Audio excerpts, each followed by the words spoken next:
السلام علیکم ویورز۔ پاکستان تحریک انصاف نے گزشتہ شب ورچوئل جلسے کا انعقاد کیا، جس میں کئی عرصے سے روپوش رہنماؤں نے بھی شرکت کی۔ تاہم اس ورچوئل ایونٹ کے آغاز سے قبل ہی پاکستان بھر میں صارفین کی سوشل میڈیا تک رسائی اچانک بند ہو گئی۔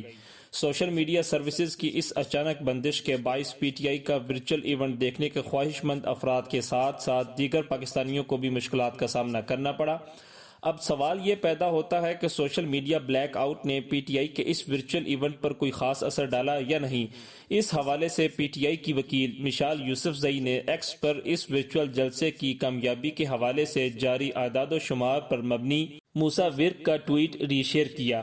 اس ٹویٹ کے مطابق پی ٹی آئی کے اس ورچوئل ایونٹ کو فیس بک پر 1.4 ملین ویوز حاصل ہوئے، اسی طرح یوٹیوب پر 1.2 ملین، ایکس لائیو پر 1 ملین ویوز ملے اور ٹویٹر سپیس سے 15 لاکھ لوگوں نے اس ورچوئل جلسے میں شرکت کی۔ ٹویٹ میں یہ بھی بتایا گیا ہے کہ ایکس پر 4 ٹاپ ٹرینڈز کے ساتھ اس ایونٹ پر 650 لاکھ ٹویٹس ہو چکے ہیں۔